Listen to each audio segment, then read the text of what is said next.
रमन के हाथ में कैंसर हो गया।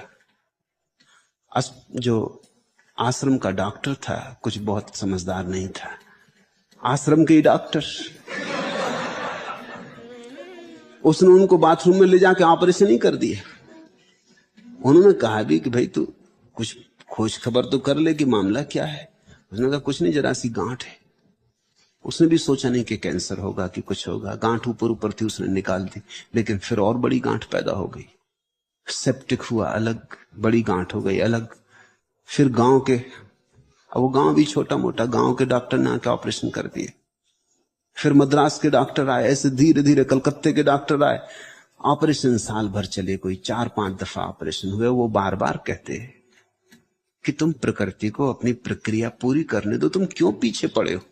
मगर उनकी कौन सुनता। उनसे लोग कहते तुम चुप रहो, भगवान तुम चुप रहो, तुम बीच में ना बोलो, ये डॉक्टर जानते। वो कहते ठीक है।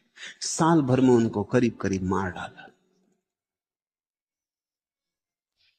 साल भर के बाद जब डॉक्टर थक गए और उन्होंने कहा हमारे की कुछ ना होगा, तो रमन हंसने लगी। उन्होंने कहा मैं तुमसे पहले कहता था, तुम नाहक परेशान हो रहे, जो होना है होने दो।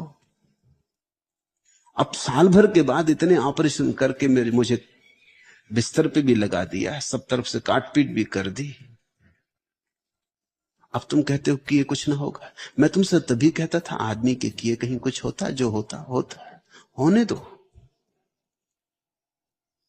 मरने के क्षण भर पहले किसी ने पूछा कि आप फिर लौटेंगे, तो रमन ने कहा जाऊंगा कहां,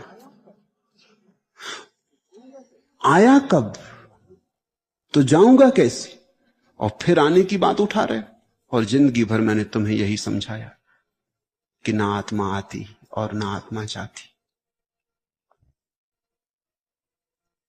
साक्षी भाव में किसी कृत्य का कोई मूल्य नहीं। ऐसा भी हो सकता है कि साक्षी भाव में कोई शराब भी पी ले तो भी कोई अंतर नहीं पड़ता। मैं ये नहीं कह रहा हूं कि तुम पीना, मैं तुमसे ये कह रहा हूं कि आत्यंतिक अर्थों में शराब भी कोई पी ले साक्षी भाव में तो भी कोई अंतर नहीं पड़ता। लेकिन साक्षी भाव पर ध्यान रखना, नहीं तो तुम सोचो चलो ठीक हम तो साक्षी हो गए, पी लें शराब। पीने की जब तक कामना रहे तब तक तुम साक्षी नहीं हुए। साक्षी का इतना ही अर्थ होता है जो होता है उसे हम होने देते और देखते। हम देखने वाले हैं, करता नहीं है। भगोड़ा करता हो जाता है।